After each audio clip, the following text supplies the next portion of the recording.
And welcome to episode 30 of UFC Addicts. My name is Aaron, and as always, I'm here with my co-host Leyton, and we're here to break down the UFC 237 card, Rose Namajunas and Jessica Andrade from Rio de Janeiro. As always, I'm here with my co-host Leyton. I don't know what this voice is. What up, buddy? What's up, bro? Okay, so Starting to have a breath there, so I had to switch it up, and it happens. It's Brazil. It's gotta pace my hands a little better. Next 30 are gonna be better intros. So, anyways, what's up, buddy? Bro, you was just saying you need to pace yourself, right? It's Brazil, and we have people who are fighting who are 40 years old and older. So, they're gonna have to pace themselves too. We're back with a card that is interesting, to say the least. I mean, you have BJ Penn and Guida fighting on this card. That's battle of the CTE. That's crazy. So yeah, let's speak about Al versus Cowboy before we jump into this one. Round one, I scored it to Al. It was, pretty close round. After that, I gave every round to Cowboy. Al failed to get the takedown in round one, and then it was just technique versus technique. And Cowboy just, done what Cowboy does. He just looked great for those second, third, fourth, and fifth. And Al was a defeated man. Put it that way. Yeah, my first main event wrong in like 4 or 5 events, so I'm just not used to this. But I consistently pick Donald Cerrone fights incorrectly. He is one of these fighters for me that I don't consistently pick against him. I don't consistently pick with him. I just consistently pick wrong with his fights. And this was another example of that. So it's, just taking as a learning experience. But, Donald looked good. He looked great. Guys, he looked really good. And he talked about it in the post-fight, how the old Donald maybe would have quit, which I think was being a little bit dramatic. But I think from the looks of his weight cut, he didn't look to have a great weight cut. Mm-hmm. He looked ill all week.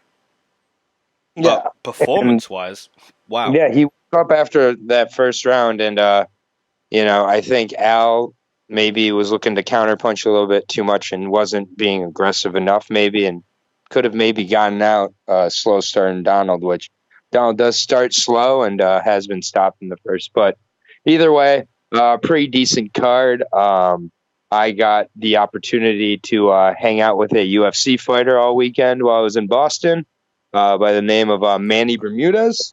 So it was a great time. I'll spare the details, but definitely he's a very focused guy and enormous. I took some pictures with him, and I'm a 5'10", $180 about or so, and he was bigger than me, and I don't know how he cuts to 135. He is huge, and obviously we saw in his last fight he missed by a couple pounds, but he does say he's planning to stay at 135 as long as he can. He's just looking to get a fight now. So, but either way, great guy, and definitely a dedicated to what he's doing. So, shout out to man.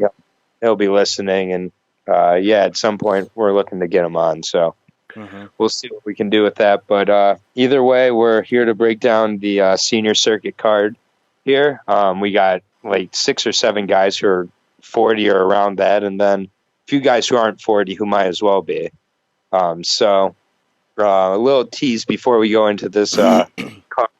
I have at least 2 Brazilians being retired by the end of this card, at least. Fair play. So, fair play. I won't say who they are, but that's my little prediction. So, just before we jump into this, I just want to say, because I'm a little hurt with the Cowboy and Al main event. I just want to say, Cowboy's last 6 fights, he's lost 2 of those last 6, right? The other 4 guys he's beat: Mike Perry, Alexander Hernandez, Al, and Yancy Medeiros. The last 2 guys he's lost to, English. Cowboy cannot beat the English. You haven't figured out the Cowboy over there yet, but you know, if you're Cowboy, you want to be fighting someone who's not European. So it'll be interesting to see who he gets matched up with next. The Connor word seems to be being thrown out a lot. He's European, man. Cowboy can't beat a European right now. But yeah. Yeah. I mean, way ahead of time, and a little spoiler, I think I'd pick Connor in that fight. Oh, well, me and you can't pick a Donald Cerrone fight for anything. We don't pick against him a lot. We don't pick him a lot, but we have to pick his fight every fight, and we seem to get it wrong. So basically, I'm deciding on Nation now. So don't listen to me with Donald Cerrone fights, because I'll be picking a European against him. I always know it's about me with Donald Cerrone fights too. This isn't something I've discovered with the podcast. I've known about this a long time, that I can't pick Donald Cerrone fights for shit. He's a hard guy to figure out, man. I think one of the only ones I ever got right was against Anthony Pettis, and there's no way I saw it going down that way with a liver kick in the first minute. Yeah. So, but I did pick Pettis in that fight, but I was at that fight actually. Mm-hmm. But I was, I'll also talk about another fight I was at on another fight later in this card. Speaking of which, let's jump in. Let's do it. And we start out at the 135 division with a late replacement matchup here. So. Very late. Yeah, by very late we mean about literally 10 minutes before we got on here. So let's kind of just save some time with it. If you do have anything to add about this late opponent, you can let me know, but I'll go into it with Toledo Bernardo here. She is 32 years old now, 6-3 with 4 of her wins coming by submission. She's 1-2 in the UFC with losses to Irene Aldana by decision, and then she got knocked out almost at the buzzer by Marion Renault with about 5 seconds to go in the third. She did win her last fight against Cheesecake Morris, who fought this past weekend and lost again. She pretty much just laid and grappled. She's kind of a thick 135er, and she's only 5'4", so... primarily a grappler, looks to go in there and kind of out muscle and out grapple you. So I think I did originally have her other opponent, I'll say, winning in Melissa Gatto, but now that I don't exactly know about this opponent, what is her name? Vivian Araujo. Yeah, Vivian Araujo. I don't know much about her, so. I probably won't be putting too much on this one, at least until I can actually do some real research on the opponent. But, I originally had Toledo's opponent, but I guess I'd go with Toledo. I'd expect her to be able to grapple a newcomer. But do you have anything about...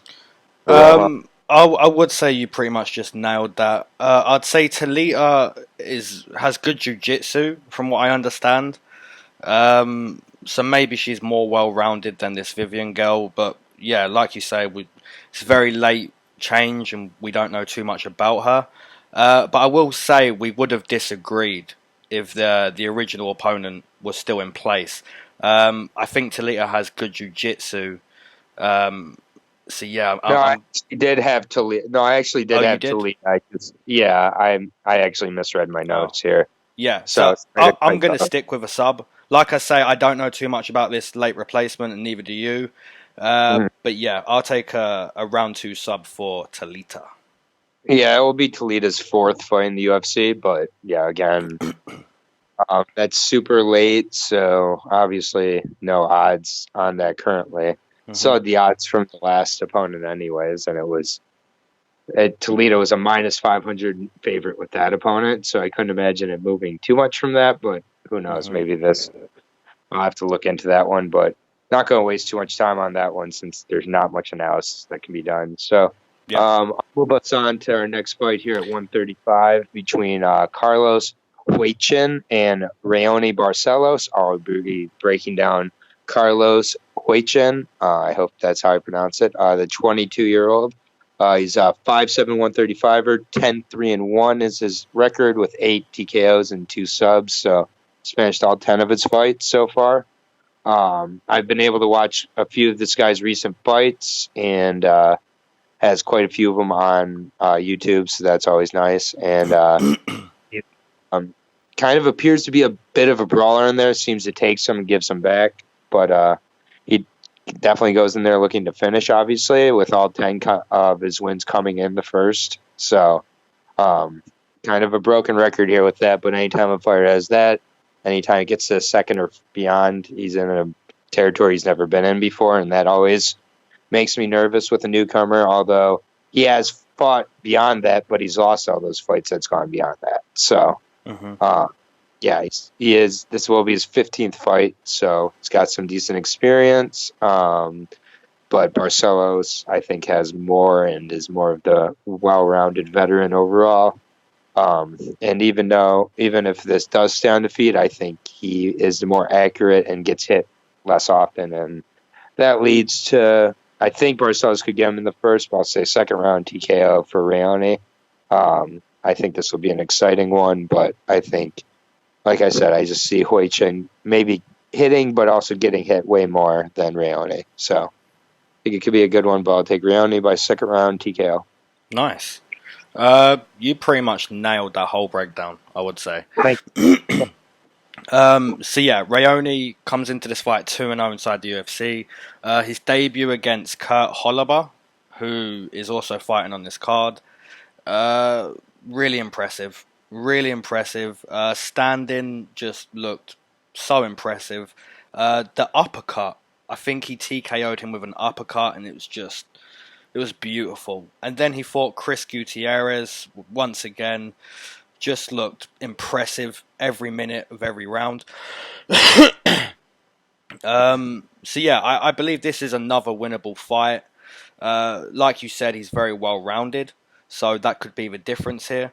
The ability to take the fight to the mat and look for a submission the way he did against Chris Gutierrez. So yeah, we're going to agree. I'll take Raoni Barcelos exactly the way you did. Round 2 TKO. You want to have you looked at the odds for this fight yet? I haven't. Okay. Want to take a guess? Just shoot a quick guess. I'm going to say minus 250 for Raoni.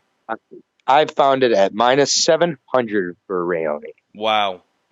That's shocking. Plus 450. Yeah. Okay. So, yeah, put $5 on the other guy. It's well worth it.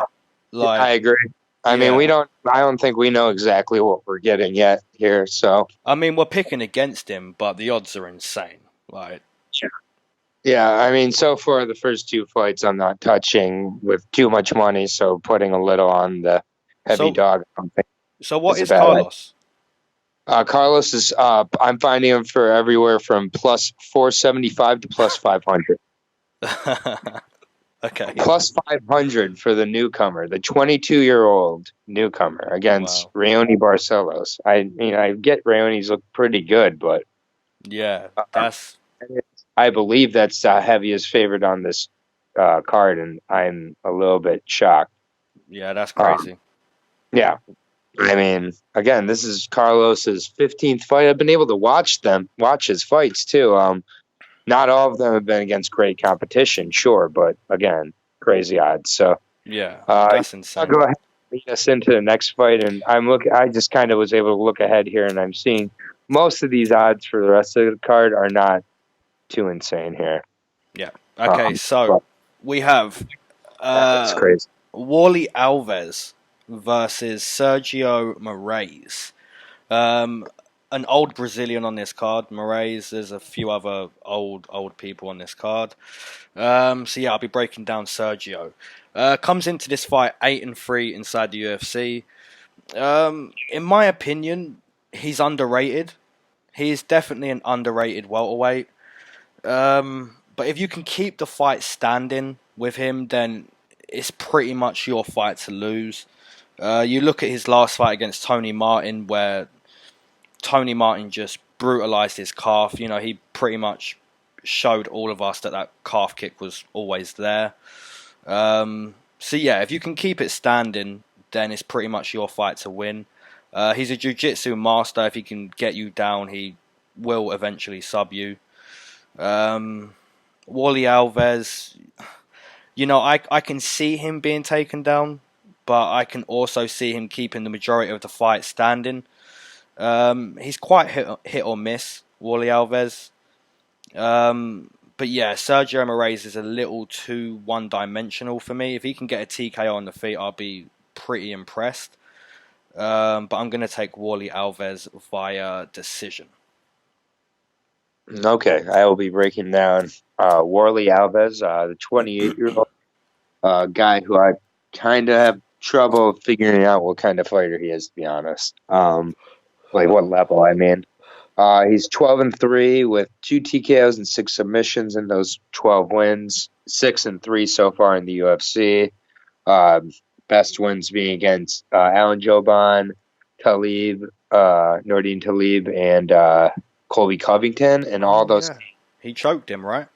Yeah, and all those came in a row, and those all happened over 4 years ago, actually. So, at one point, he really looked like a real guy at 170, and then in his last fight, he was fighting a guy in Kraus who was coming up from 155, and just got beat up on the feet for 3 rounds and looked kind of mentally checked out in there.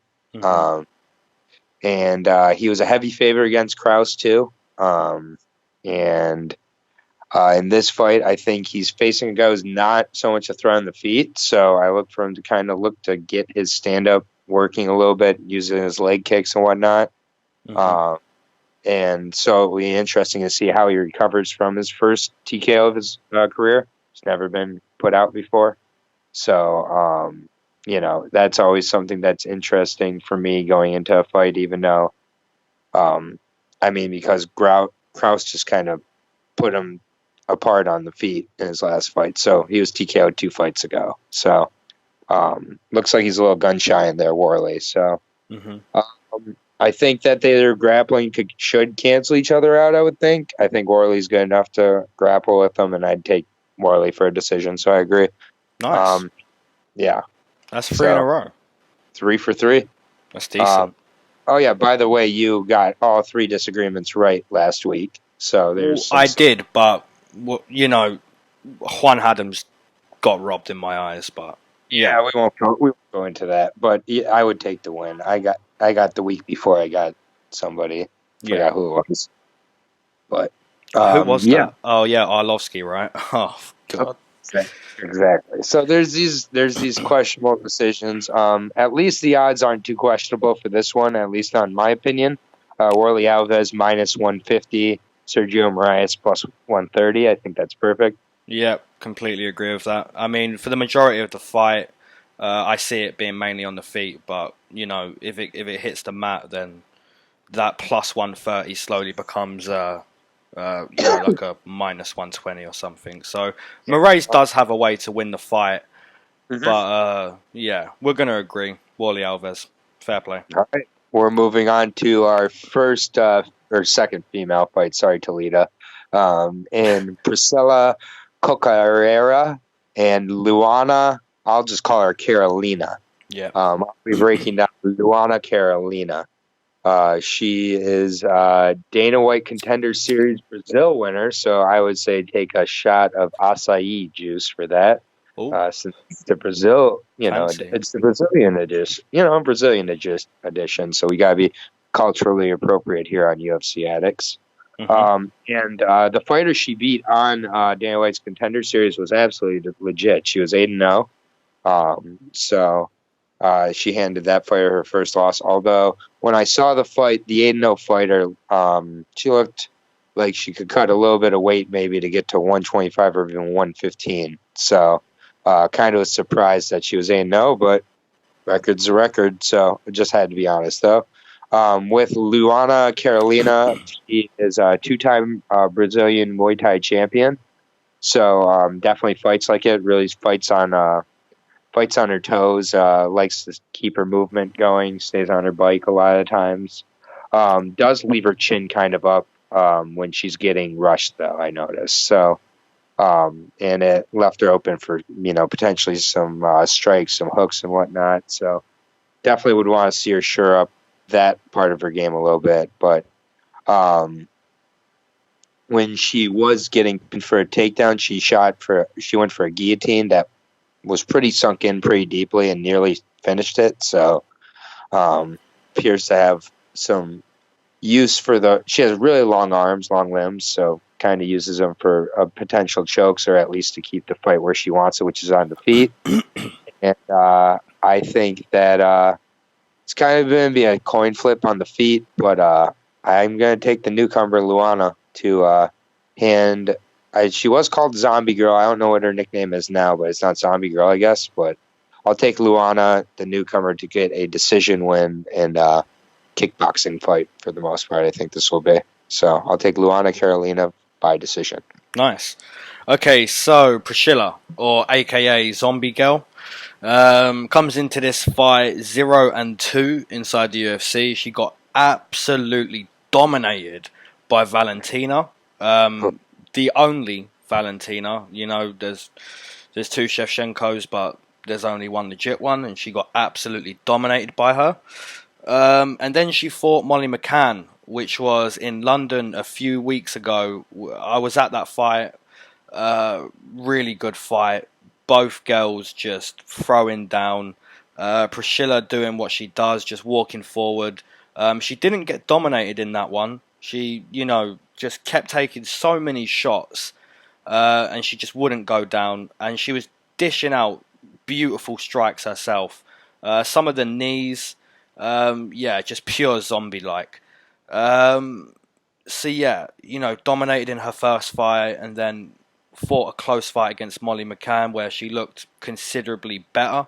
But then again, there's a big difference between Valentina and Molly McCann. I'm going to disagree. I'm going to take the Zombie Girl to get her first win in the UFC. I really liked her heart against Molly. But you say this girl's a Muay Thai kickboxing champion, so maybe she gets pieced up again and somehow comes close to winning a decision, or maybe nicks a decision. From your breakdown, it sounds like it's going to be a decent war on the feet. But yeah, I'm going to take the Zombie Girl. I'm going to take Priscilla via decision. Yeah, I mean, I'm just not crazy about her fighting so soon after like a pretty decent war too. Mm-hmm. She took a decent amount of damage in that fight, and just the turnaround so quickly against a young Brazilian Muay Thai fighter in her debut.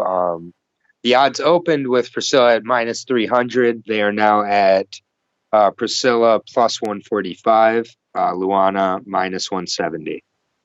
Okay, it sounds fair. Yeah, I don't know why they were opening at what they were opening at, but interesting. Yeah, so you have your first underdog of the night, and we have our first disagreement on a ladies card or lady fight. So, yeah, well, we're not great at predicting female fights, but most recently, I've been doing pretty decent. So, be scared for that fight, Aaron. Noted. My contender series bias may be cost me in this one, so we'll see. But I think Zombie Girl is on the contender series too, or am I completely?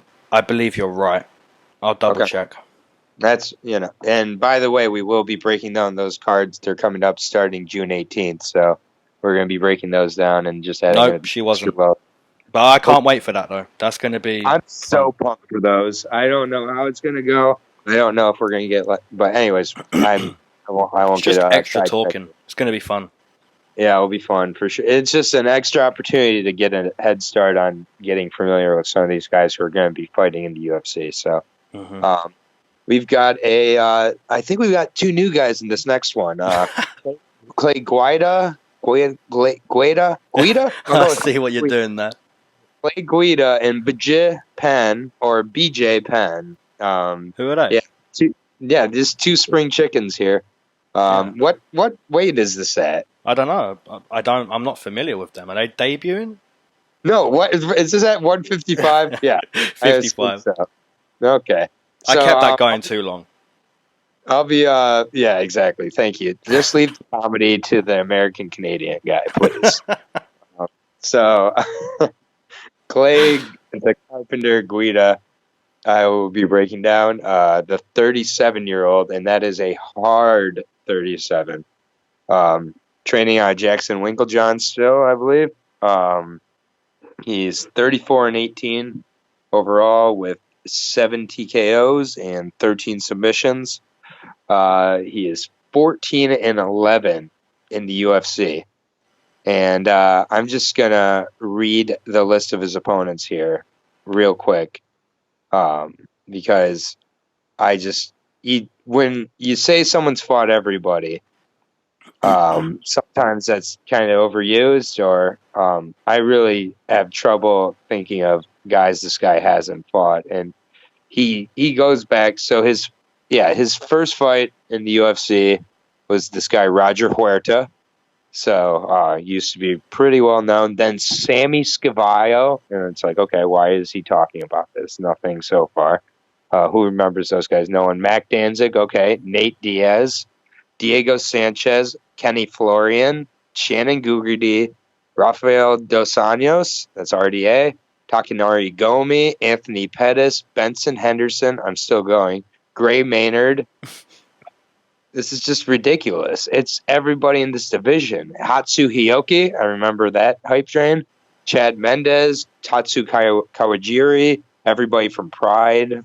Dennis Bermudez, not Manny Bermudez. Robbie Peralta, Tiago Tavares, Brian Ortega, Eric Koch, Joe Lozon, and Charles Oliveira.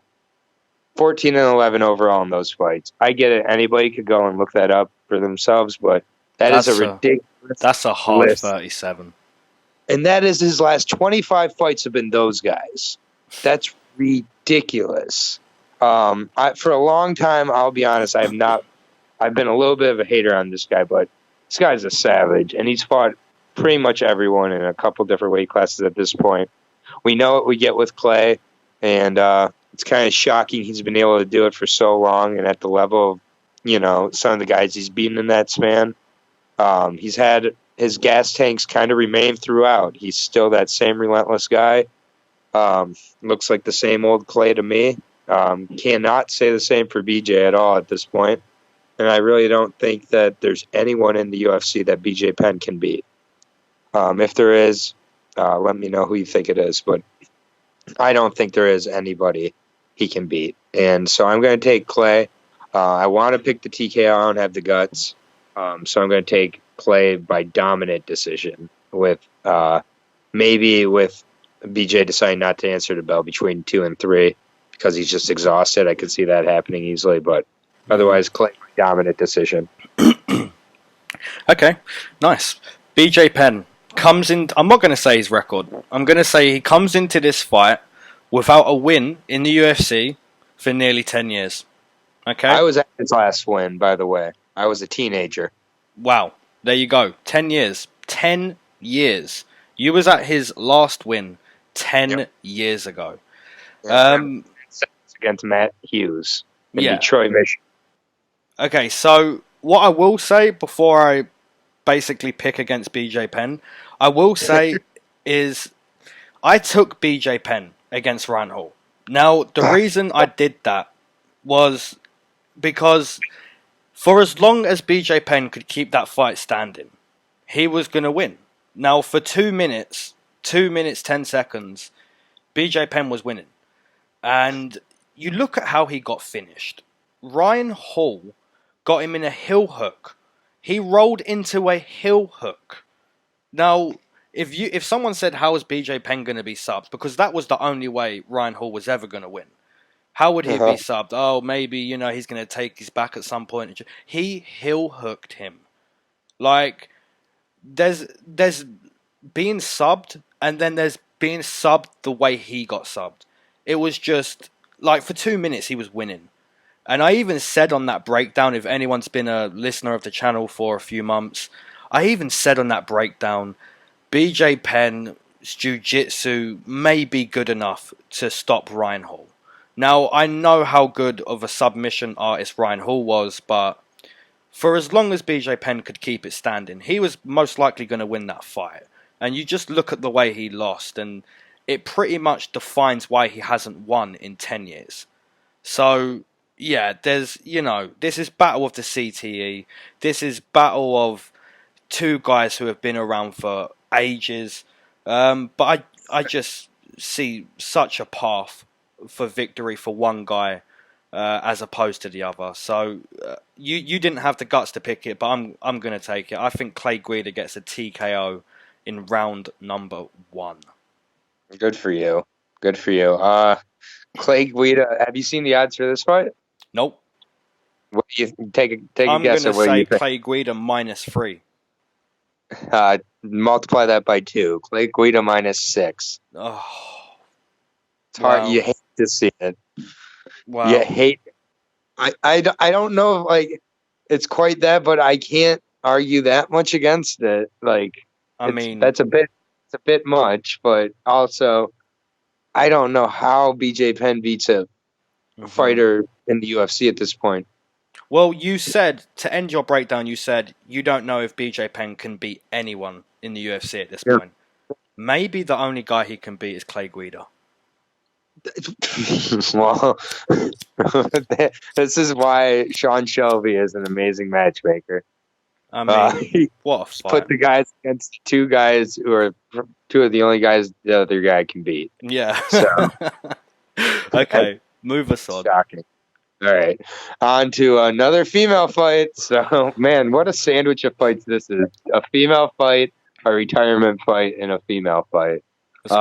Anyways, with all due respect, Irene Aldana versus Betch Correia making her return, her long-awaited return after nearly 2 years from her main event and her last fight to this.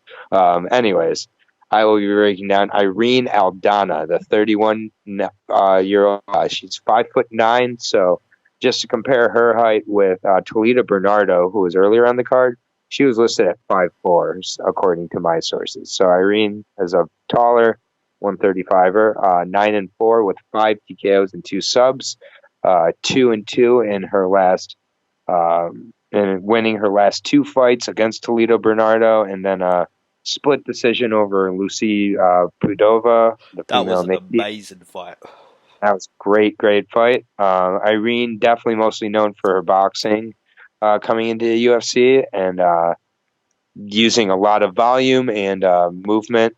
Not a ton of power since coming into the UFC, but she's definitely progressed in shoring up other holes in her game also, becoming a more well-rounded fighter. And so, yeah, I'm actually going to predict that this one's mostly on the feet. So I think a lot of times Betch comes up a little bit short with some of her punches, and against a taller striker in Irene, I think that's going to be the exact issue.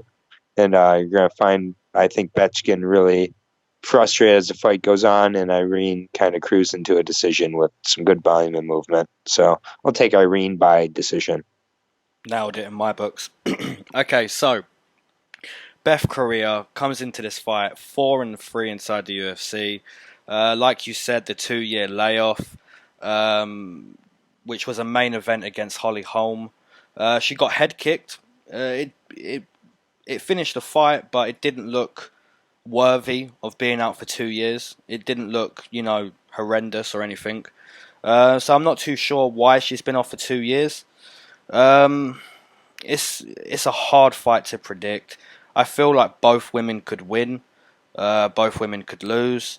But you pretty much highlighted the height and reach advantage being one of your main reasons for taking Irene, and I pretty much agree with that. I think the height, the reach, and how good of a boxer she is going to take care of Beth. So you assumed it pretty much stays on the feet. I'd go along and say that too. So yeah, I'll take Irene Aldana via decision. Okay, and minus 275 favorite for Irene. That's a little high. In Brazil. the Mexican Irene Aldana in Brazil. Yeah, but surely like Brazil has like an agreement where you know how you get dirty decisions in Brazil. Like surely you can't do it to another South American. Like that must be like an agreement they'll have or something. I don't think they have any agreements, but they may think that if we're not going to favor one Brazilian on this card, it's probably Correia. Yeah, that's fair. With all due respect, yeah, still. I mean, with all due, always, always, all of my comments, all due respect. Correia plus 235, by the way. So, Yeah, I mean, it's good not odds, bad. but It's not a bad underdog if you have this read on how Betch wins this fight more than I do. Good for you, and go with it. I'm not going to talk you off that ledge, but I don't see it. So I'll take Irene by decision as well. So we still just got the one disagreement. One disagreement so far, Okay. and I'm happy. Right. I'm taking Zombie Girl. Yeah, well, enjoy that. Enjoy it. So moving on to another fight at 155. We have Thiago Moises and Kurt Holobaugh, which I thought we were done dealing with this guy, but I guess we got one more loss to get him through before he's out of the UFC for the second time, with all due respect. Anyways, on to Thiago Moises. Sorry, not Thiago Alves. It'll be later in the card. Thiago Moises is 23 years old, and he is 11-3 with 3 TKOs, 4 submissions. He is 0-1, losing a decision to Benil, where he was definitely beat handily, but I wouldn't say exactly dominated, but he was beat handily, and Dariush got a much-needed win. Since then, Dariush has continued to look really good in the division. I'm having a brain fart of Dariush's last fight, but either way, tough debut to have as a 23-year-old against definitely a seasoned guy in Dariush. And Thiago Moises is a Dana White Contender Series winner, so another shot of acai because it was from the Brazilian edition, so no apple juice here. And Moises, he won by first round TKO on there, knocked his opponent out with a head kick. He also seems to have a very good ground game, just overall really well-rounded fighter. And we'll see where Holobaugh's head is at coming into this fight off of the loss to Burgos, where actually really had Burgos in trouble.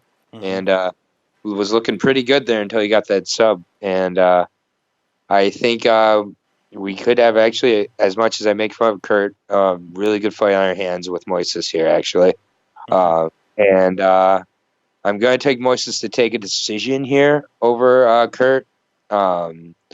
But I think Moises is going to have him hurt a few times. But I'm going to give Kurt the respect of surviving before he gets cut by the UFC after this fight. So Thiago being 23, I think winning a decision like this, having 2 decisions to start off his UFC career at 23 could actually prove to be really beneficial to him overall. So I expect him to look much better in this fight and against a much more appropriate opponent. So take Moises by decision.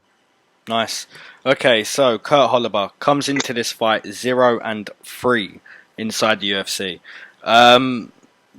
Pretty disappointing debut return, if you want to say that, against Raoni Barcelos.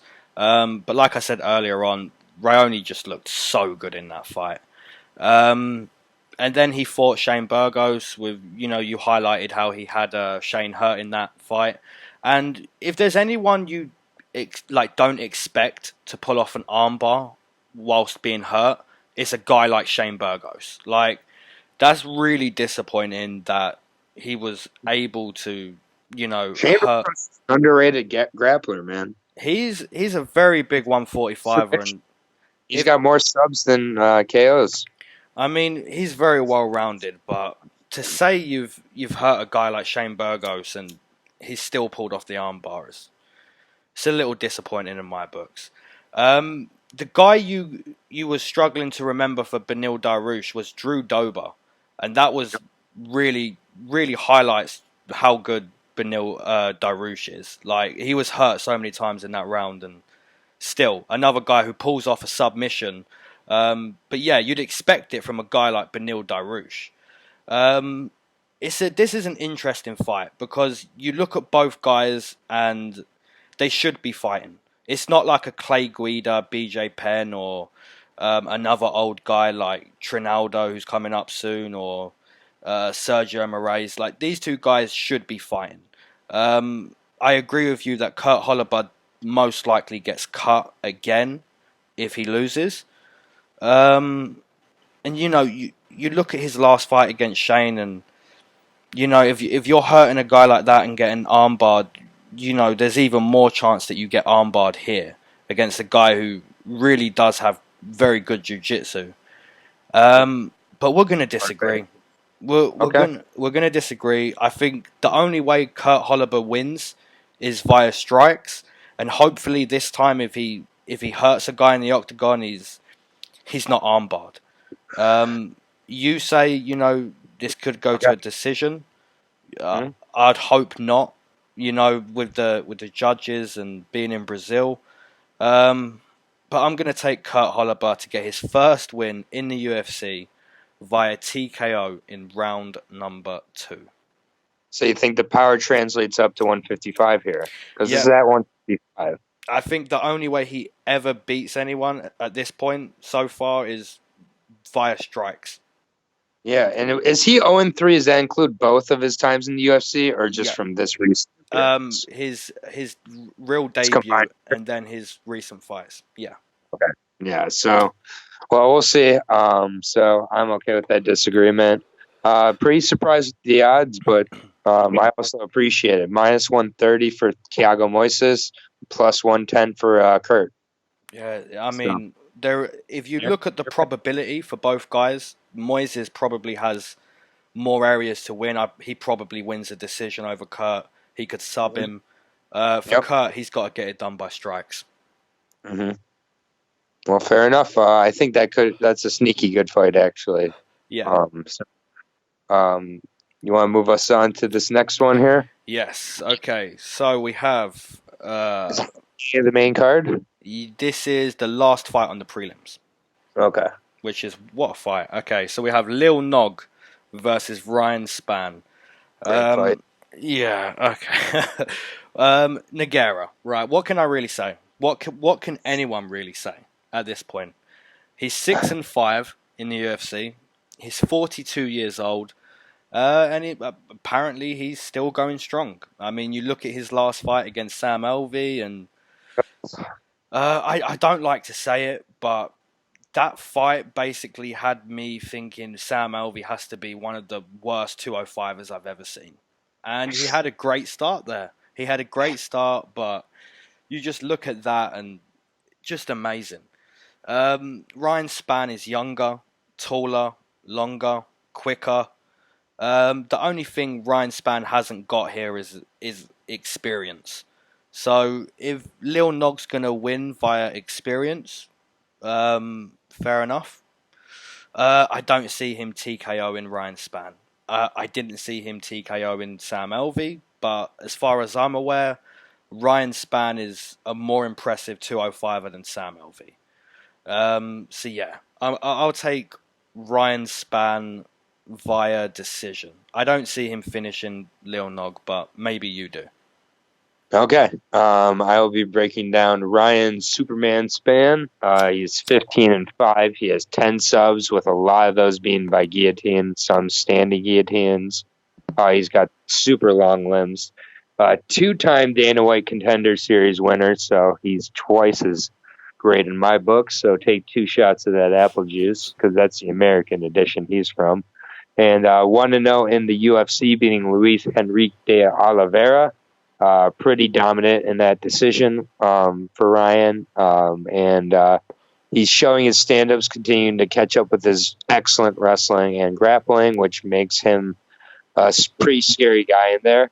I think that he's got a variety of submission sub finishes in his career, and obviously that's a spot where I think Nogueira is feeling very comfortable, and so I think this will become more of a stand-up fight.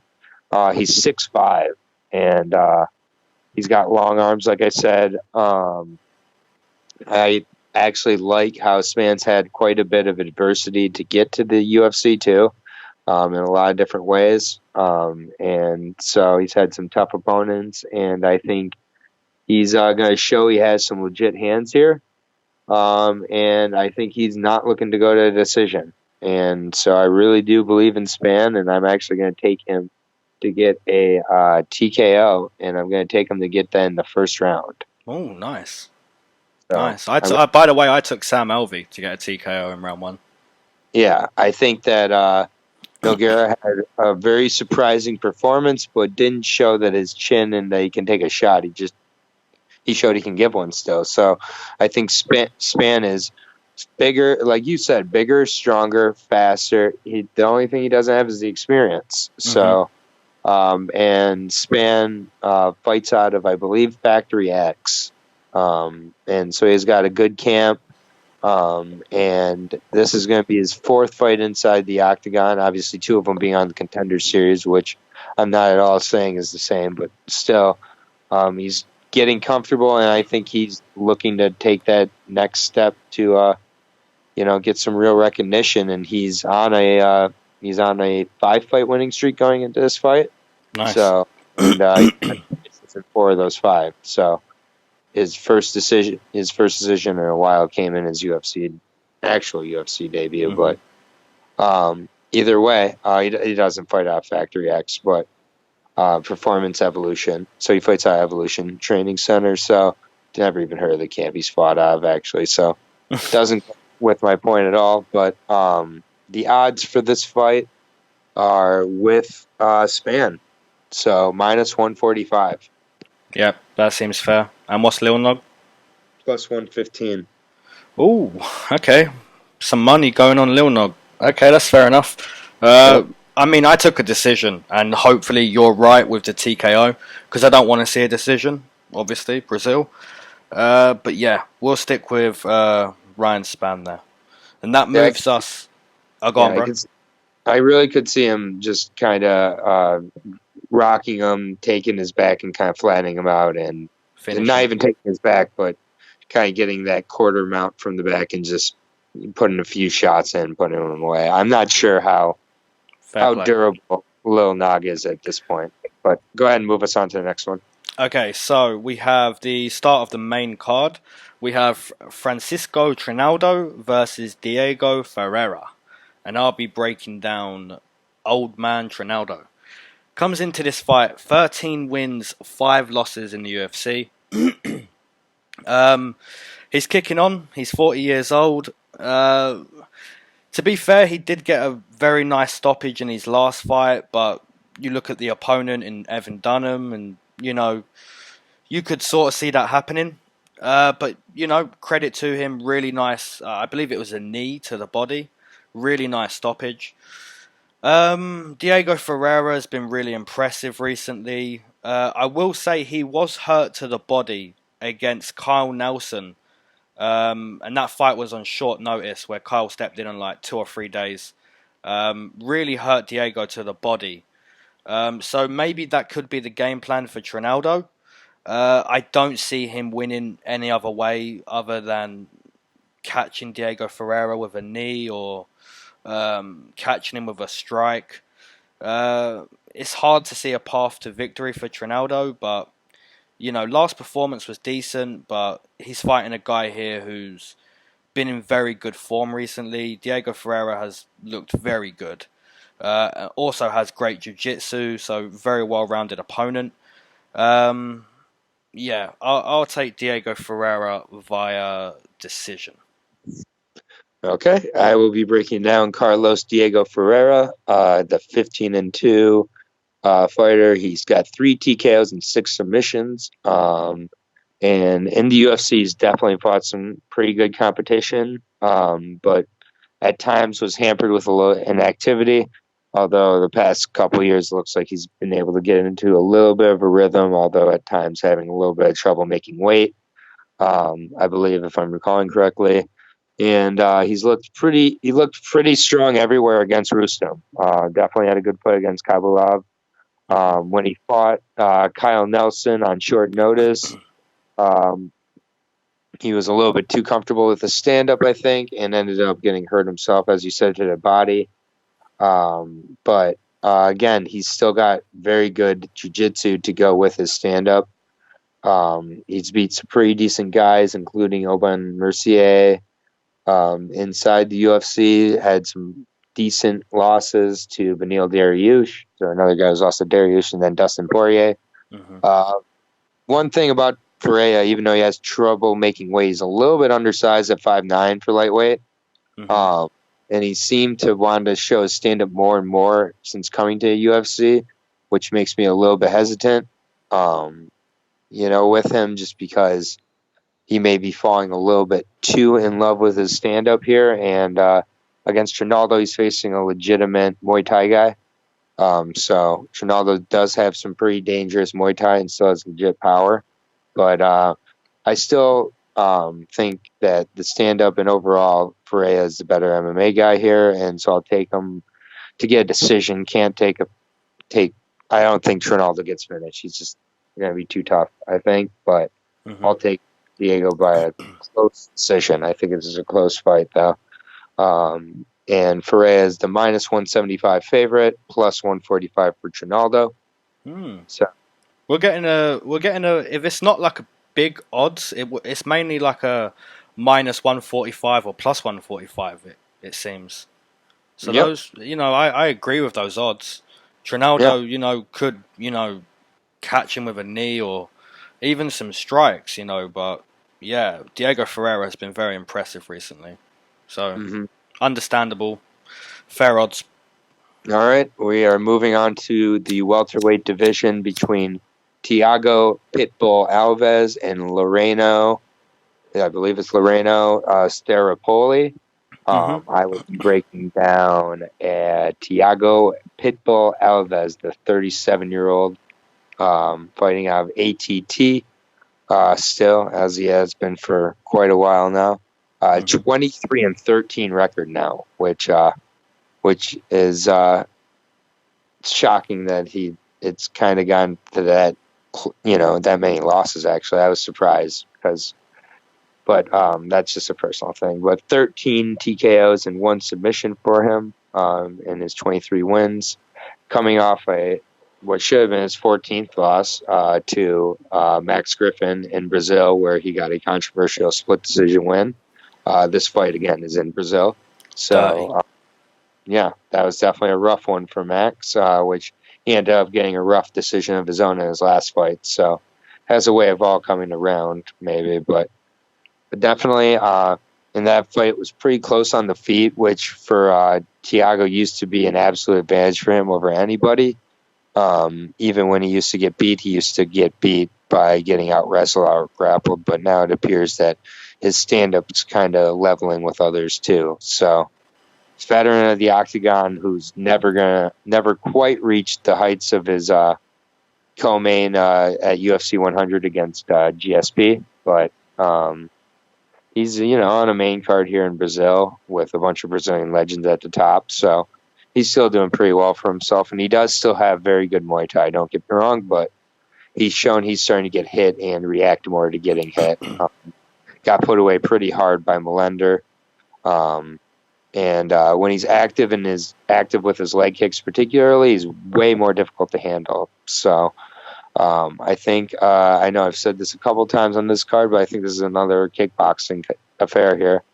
And I think that Staropoli is going to be bigger and more elusive, and but Alves is going to be the grittier guy. So it's a tough one for me to call, but I'm going to say Alves gets a slight split or maybe close unanimous decision win here.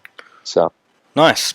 Okay, so Loreno Staropoli comes into this fight 1 win, 0 losses in the UFC. Former police officer, I believe. I may be wrong, but I'm pretty sure I'm right. Showcased some nice kicks. His hands looked pretty decent in his debut. And was able to stop, was it Hector Aldana in his debut, I believe? That was a decision. Yeah, I was about to say he was able to stop him from grappling, taking him down up against the fence. A 3-year layoff, if I'm not mistaken. Yeah.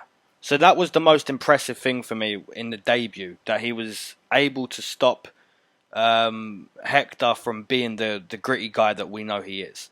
Now, you said he's fighting a gritty guy in Thiago Alves himself. I agree with that. I basically agree with every little thing that you said in your breakdown. One thing I will say is, me and you, we don't pick Thiago Alves often. And that's not because we hate against Thiago Alves. That's just because, you're fighting guys up and coming like Curtis Millender. You done well to get a robbery decision over Max Griffin. Not too long ago, I believe he fought Konchenko in Russia, which was another really tough fight where he hung in there. You still see Thiago Alves when he fights. It's just you don't see him doing too great. Yeah, that was another fight with Konchenko where it was on its feet, where old Alves would have been winning that fight all day, and now he can't even win a predominantly stand-up fight either. It's like, he's now becoming the grittier guy who's going to have to mix it up in this fight to have a chance. Yeah.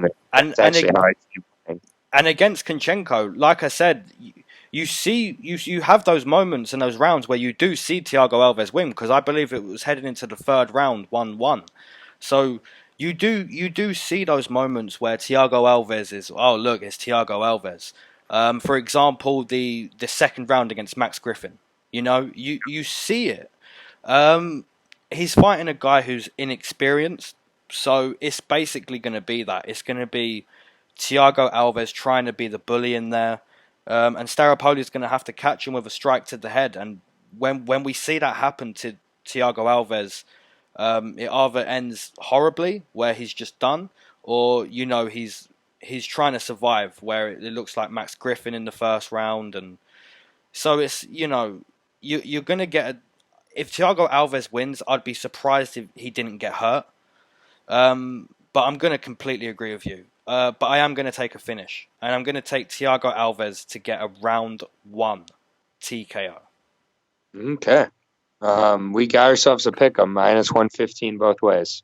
Yeah, it's fair. It's fair. I mean, you see shades of Thiago, and then you see old man Thiago. So those odds are completely fine with me. All right, and now we're going into our first of 3 co-main events, I like to say, on this card. But I think all 3 of these fights at the top are legit, very legit fights. We will be starting at 145 with the former featherweight king, Jose Scarface Aldo, facing off, and that was, versus Alexander Volkanovski. I will be breaking down Jose Aldo, the 32-year-old out of Nova Union. So only 32. Again, a hard 32, though. 28-4 record overall. 17 TKOs and a submission in his 28 wins. He's finished 18 of them. He is 10-3 in the UFC. His losses coming twice to Max Holloway, once to McGregor, all by KO. It's amazing to me that Jose is only 32. But like I said, it's a weathered 32. Many had counted him out in his last 2 fights, myself included. And Jose was able to get to TKO in both of those.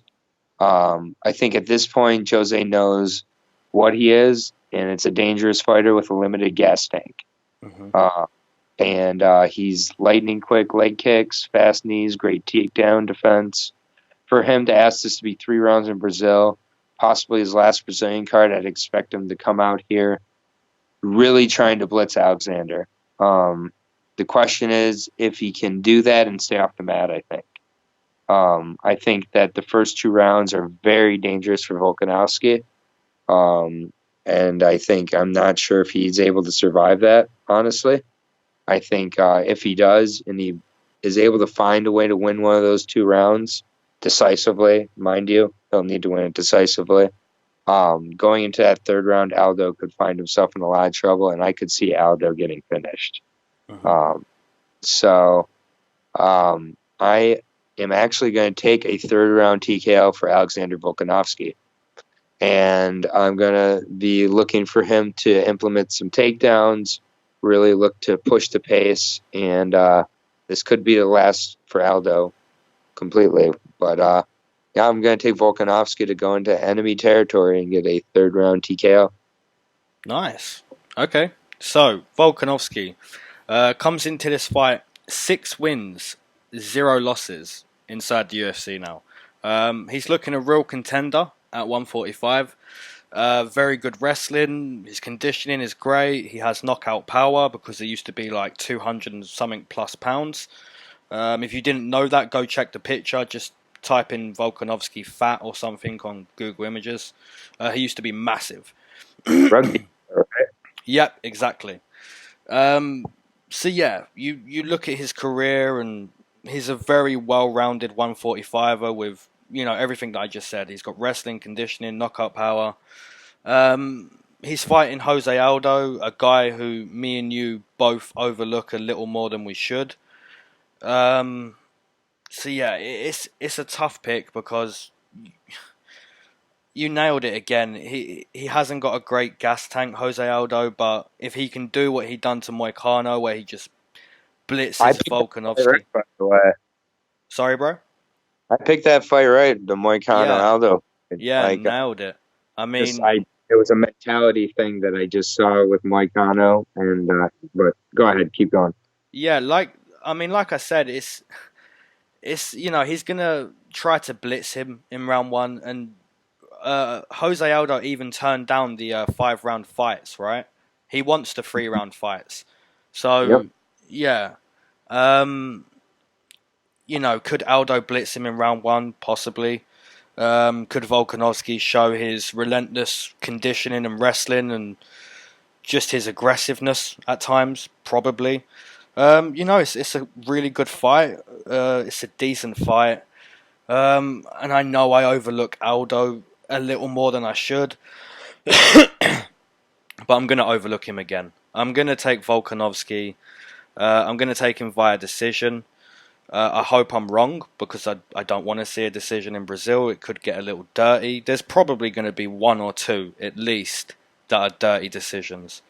You know, it wouldn't be a Brazil card if that didn't happen. So, yeah, I'll take Volkanovski via decision. But, you know, this whole card, I'm not going to blast so many guys in 3 or 4 parlays. This is going to be like 100, 120, 140 pound at most invested in this because there's going to be something dirty on this card. There's a lot of outside variables in this one, it appears, or that there could be. So yeah, I'm surprised we're agreeing on that one. So that was one I was expecting a disagreement. But Volkanovski is the slight underdog, plus 110. Jose coming back at minus 140. Volkanovski did open as the favorite. But yeah, I think those are fair. Yeah, decent line. I mean, if it goes to a decision, then I'm just getting ready to be mad. But like I say, if Aldo wins 2 rounds to 1, then I'm going to call it how it is. You know, we disagreed on Juan Adams and Buller, and Buller won, and I messaged you straight away. I felt Adams won that. You know, I call it how it is, but, you know, I don't want that to go to a decision, but yeah. Yeah, we'll see. You want to lead us into the...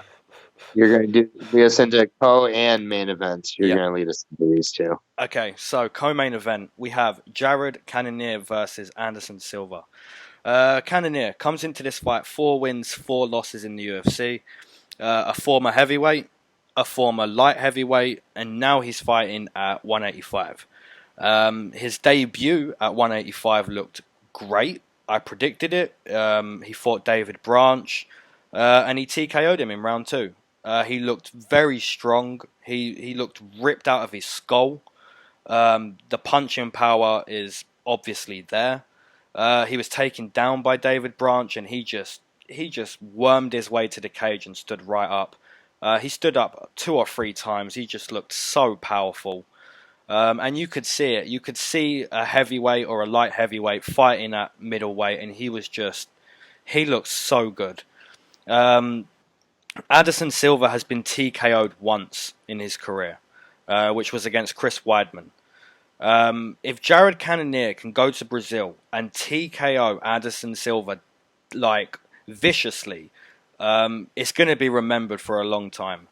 And I really do see it happening. You know, you look at Anderson Silva's You look at his last fight, which was against Stylebender, right? And I pretty much nailed that fight. I said it would be like a chess match. It will be, I'm looking at what you're doing, you're looking at what I'm doing, and Stylebender landed that calf kick so many times to just sort of let Anderson Silva know, look, I'm in charge of this dance. But Jared Cannonier isn't like that. He's not going to try to go technique for technique with Anderson Silva. He's gonna close the distance. He's gonna blitz Anderson Silva. I mean, if he's looking to go toe to toe, then he's a very silly man. Like, that's just, if he looks to go technique to technique with Silva, then you're gonna lose for sure. And he's what, like 42 now, 43 Silva, something like that. 43. Yeah, so still at that age, if you go technique to technique with him, you're gonna lose. So I'm looking for Cannonier to close the distance and try to force Silva into a firefight. If he does that, then I can see him getting a TKO. So I'll take Cannonier via TKO in round number 1. Okay. I will be breaking down Anderson the Spider Silva, 43 years old, as we said, 34, 8-1 overall with 22 TKOs. What can you really say about Silva at this point? I think as peak, there was no one better for me. No, I think he was one of the best ever. Honestly, I have no idea what he's really thinking here. With this one, with regards to taking this fight at this point in his career, what the gain is, and it's a dangerous fight in my opinion against a younger, harder hitter in Cannonier, and it's kind of sad to say he's younger when Cannonier is 35 years old. So Cannonier is going to be focused at this point, and he's got some decent experience of his own, and I think that Cannonier really could KO him, and I fear it could be a really vicious KO that doesn't leave Anderson with a choice, but his career, I think, would definitely be done with another KO. If he's able to get a KO, it would, I think, be the first legit KO where people don't maybe have an excuse, even though I did find Weidman's KO to be legit, but a lot of people will say he was dancing and blah blah blah. I don't see any dancing happening in this fight, and I think that Cannonier needs to not give Silva space to move and dictate the pace. Cannonier needs to be dictating the pace. He needs to keep Anderson's back against the cage and firing shots and looking to wrestle with him over and over again, just repeating that cycle, I think.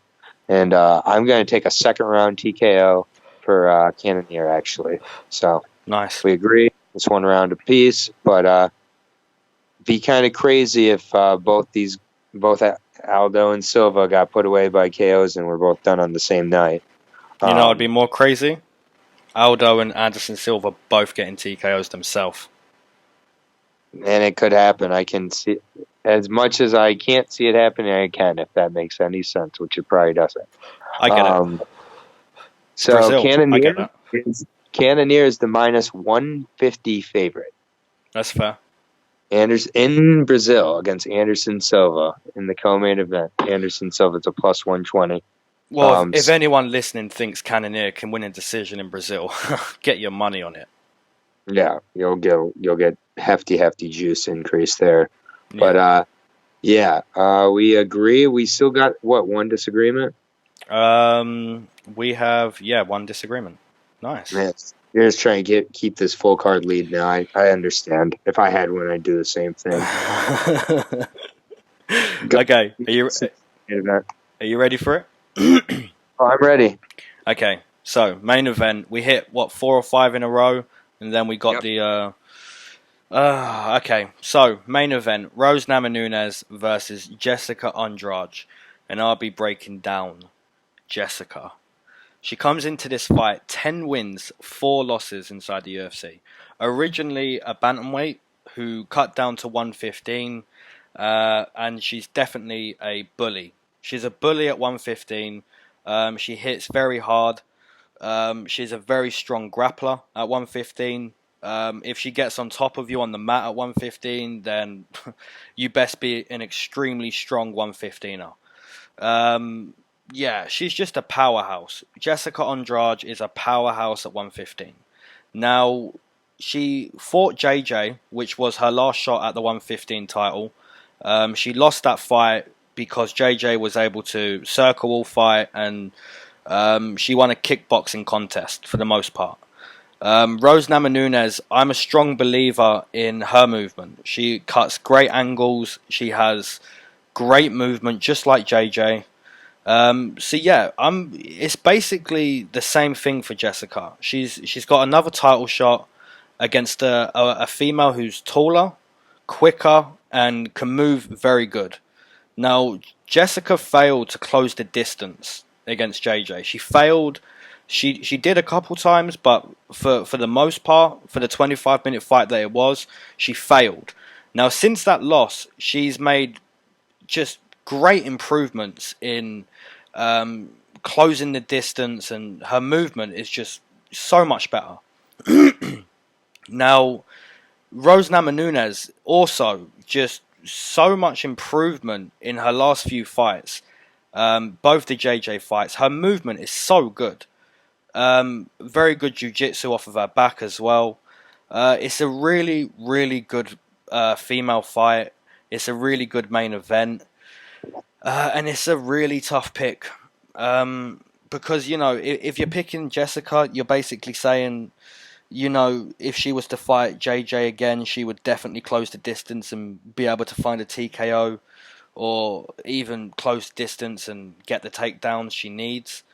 But I'm just such a strong believer of Rose and what she's doing. You know, she's mentally so strong, and her movement is great. You know, she cuts great angles, and her striking is very unorthodox, where you just don't know what's coming next. So Jessica needs to fight in a way where she's not worrying about what's coming next. If you see that that leg kicking distance for like 2 or 3 minutes, then you know you're basically going to see Rose just take control of the whole fight, which is basically what we saw with Al and Cowboy. You know, the distance was never closed, and that's what the story of the fight was. Cowboy was able to do what he wanted when he wanted with the distance he had.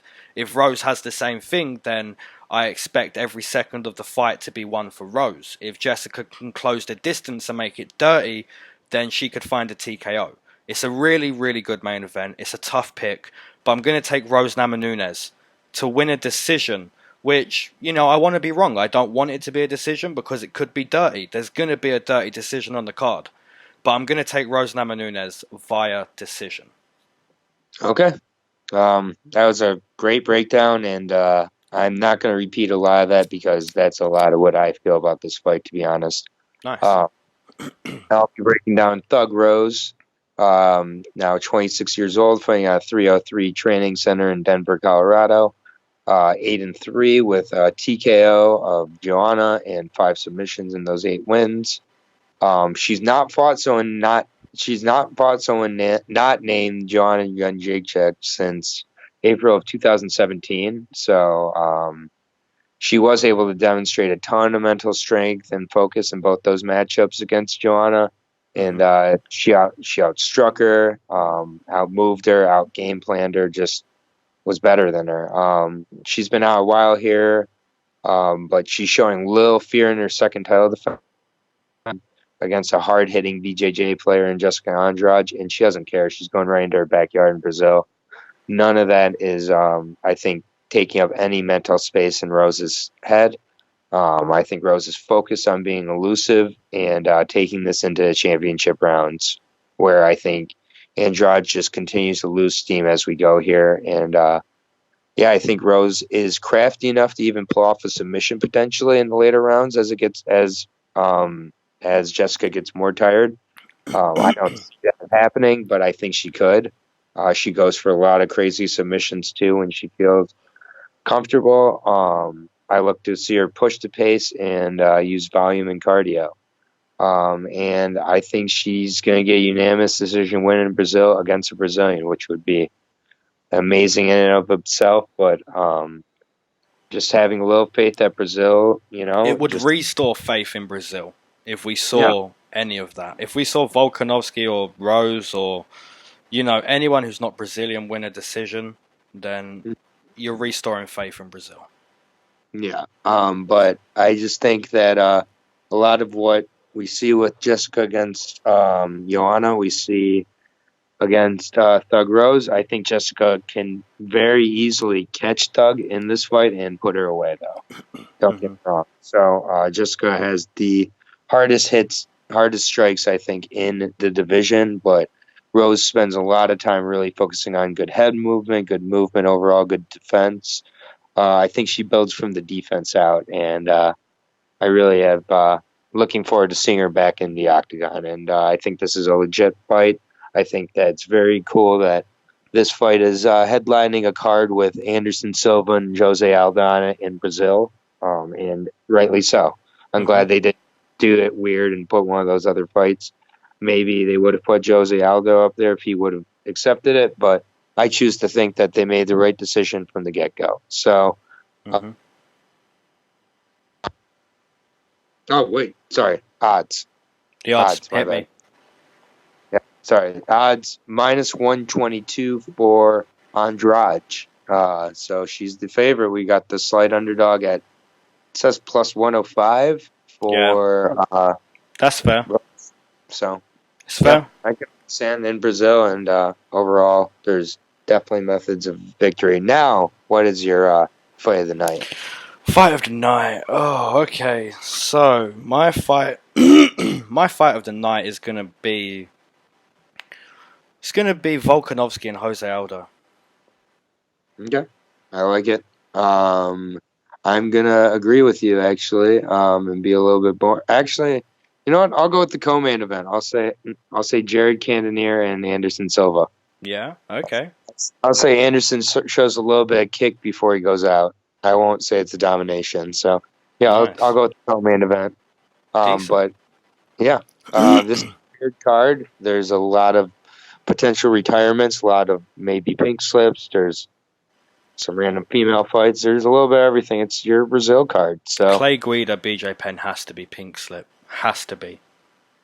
I mean, we'll see. If BJ Penn wins, I don't know if Clay Guida's out. Yeah. Well, maybe it's not a pink slip, but it's like, oh well, it is now because you lost. By the way, you lost, Clay. It may be a wellness check. Next week we're back with your boy. I think. Oh, are we? Kevin Lee. He's back. So yeah, we are. So I won't reveal who I'm picking in that fight yet, and that's going to be at 170. And just taking a quick peek at that card, that's a card. So that's all I'll say about that for now. But yeah, thank you everybody for listening. We appreciate it. Looking for your comments down below. We'll do our best to answer them. Don't forget to enter the giveaway. I mean, people have gotten close, but not over the last few weeks. So well, last week with the last card, there was only one entry, but that guy, if you're listening this far into the recording, you was very close. You got onto your fourth pick was Elias decision. So yeah, understandable. I also had that. I mean, I took Brunson decision, so maybe listen to me. Opinion, if you're listening this far, and first of all, good for you. But second of all, if you're leaving a comment about something random, you might as well also enter the giveaway with a second comment. Yeah. You're already commenting. Why wouldn't you just take a chance to win free Fight Pass or ESPN Plus? Like, I don't know why you wouldn't take the chance. But that's your call. Anyways, thank you everybody for listening. Sorry about getting up a little bit late here, but it's the Brazil dog day stuff. It's Brazil's fault. UFC, and as much as we love them.